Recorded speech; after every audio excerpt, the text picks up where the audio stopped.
എനിക്ക് പറയാനുള്ളത്, അതിൻ്റെ ഡ്രാഫ്റ്റിംഗ് കമ്മിറ്റിയിൽ ആരൊക്കെ ഉണ്ടായിരുന്നു എന്ന് ബഹുമാനപ്പെട്ട ഷാജൻ സ്കറിയ സാറ് കണ്ടെത്തണമെന്നാണ്. ഡ്രാഫ്റ്റിംഗ് കമ്മിറ്റിയിൽ ആരൊക്കെ ഉണ്ടായിരുന്നു, ഇവരുടെ ബാക്ക്ഗ്രൗണ്ട് എന്താണ്?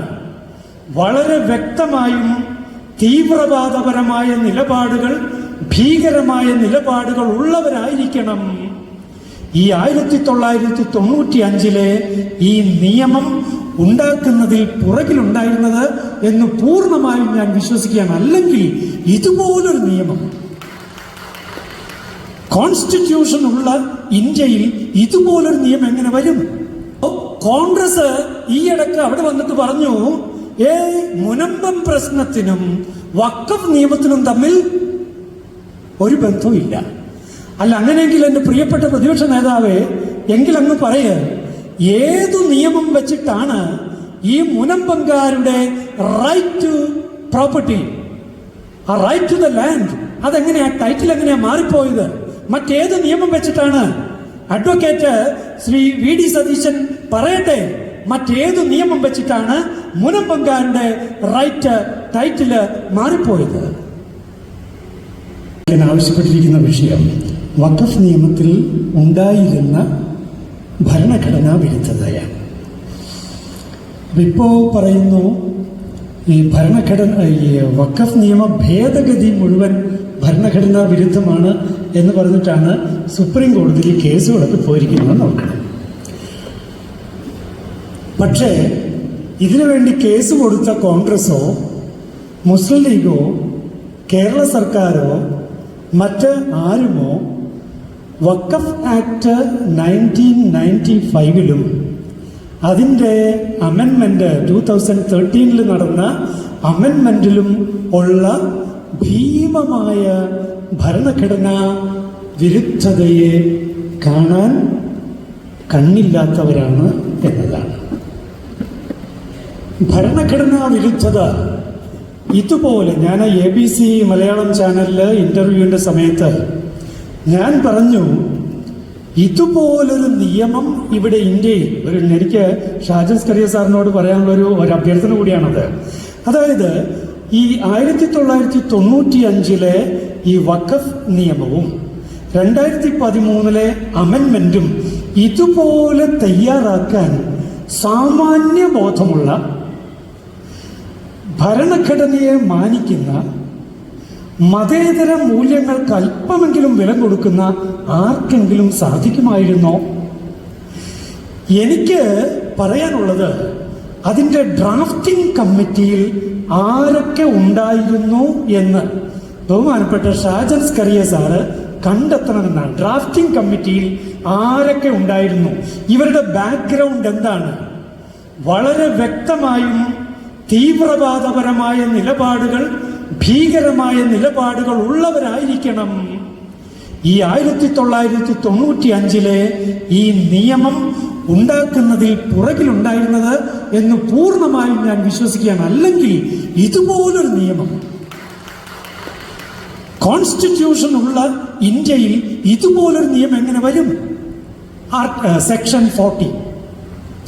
40 ഒരു ഭൂമി വഖഫാണെന്ന് വിശ്വസിക്കാൻ വഖഫ് ബോർഡിന് കാരണമുണ്ടെങ്കിൽ, വഖഫാണെന്ന് വിശ്വസിക്കാൻ വഖഫ് ബോർഡിന് കാരണമുണ്ടെങ്കിൽ ഇൻഫർമേഷൻ ശേഖരിച്ച് ഡിസൈഡ് ചെയ്യാമെന്ന് അങ്ങോട്ട് പറഞ്ഞു വെച്ചിരിക്കുക.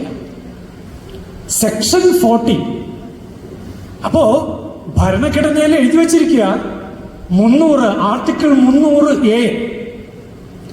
ആർട്ടിക്കിൾ 300A വെച്ച് ഒരു ഭൂമിയുടെ മേലുള്ള ആളുകളുടെ അവകാശം, ടൈറ്റിൽ, റൈറ്റ് ടു ടൈറ്റിൽ, ഈ റൈറ്റ് ടു ടൈറ്റിൽ ഒരു കോടതിയുടെ വിധിയിലൂടെ അല്ലാതെ മാറിപ്പോവുകയില്ല എന്ന് ഭരണഘടനയിൽ, ഇന്ത്യൻ കോൺസ്റ്റിറ്റ്യൂഷനിൽ 300A എഴുതി വെച്ചിരിക്കുക.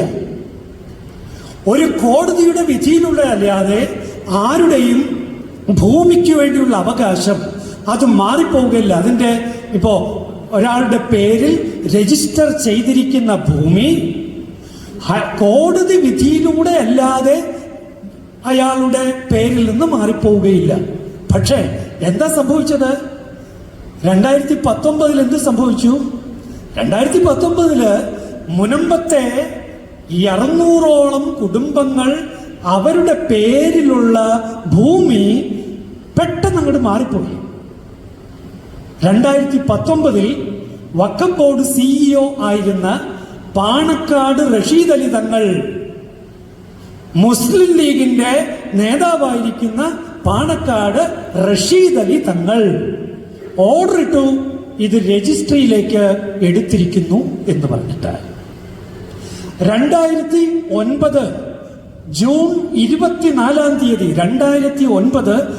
24 നിസാർ കമ്മീഷന് അന്നത്തെ വഖഫ് ബോർഡ് CEO ആയിരുന്ന BM ജമാൽ, കാസർഗോഡുകാരൻ, നല്ല കോൺഗ്രസ് നേതാവ്, അദ്ദേഹം അന്ന് ഓർഡർ ഇട്ടു, മുനമ്പം വഖഫ് ഭൂമിയാണ് ഓർഡർ ഇട്ടു.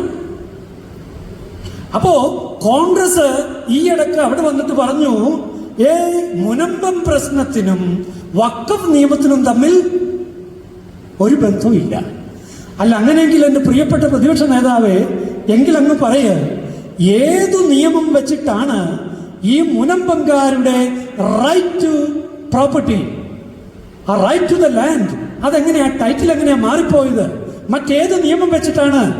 അഡ്വക്കേറ്റ് ശ്രീ VD സതീശൻ പറയട്ടെ, മറ്റേത് നിയമം വെച്ചിട്ടാണ് മുനമ്പംകാരുടെ റൈറ്റ് ടൈറ്റില് മാറിപ്പോയത്?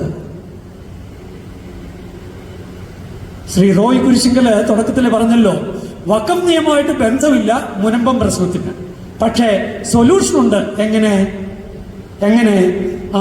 നമ്മുടെ കേരള സർക്കാർ വഖഫ് നിയമത്തിലെ 97 സെക്ഷൻ 97 അങ്ങോട്ട് അപ്ലൈ ചെയ്താൽ ഈ പ്രശ്നമൊക്കെ അതോടുകൂടി തീർന്നു എന്നാണ് ഈ കഴിഞ്ഞ ആഴ്ചയിൽ ഈ ചെറായിൽ നിന്ന് നമ്മുടെ നാട്ടിൽ നിന്ന് അദ്ദേഹം പറഞ്ഞിട്ട് പോയത്.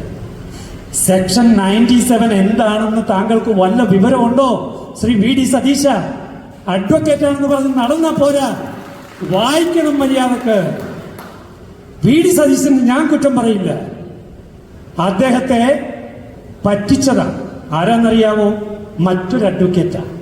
അതാരാണെന്ന് നമ്മുടെ സ്റ്റാലിൻ ദേവൻ സാറിന് കൃത്യമായിട്ട് അറിയാം. മുഹമ്മദ് ഷാ എന്ന് പറയുന്ന മുസ്ലിം ലീഗിന്റെ സെക്രട്ടറിയാണ് അദ്ദേഹത്തെ പറ്റിച്ചത്. അദ്ദേഹം അഡ്വക്കേറ്റാണ്. അദ്ദേഹമാണ് ഈ ആശയം തുടക്കം മുതൽ പറഞ്ഞുകൊണ്ടിരിക്കുന്നത്, ചാനലുകളിൽ പറഞ്ഞുകൊണ്ടിരിക്കുന്നത്. അപ്പോൾ അദ്ദേഹത്തിന്റെ ആ വാക്കുകൾ അങ്ങോട്ട് വിഴുങ്ങിയിട്ട് ഈ പ്രതിപക്ഷ നേതാവായിരിക്കുന്ന അഡ്വക്കേറ്റ് എന്ന് വിളിക്കപ്പെടുന്ന VD സതീശൻ അത് തന്നെ പറഞ്ഞു. 97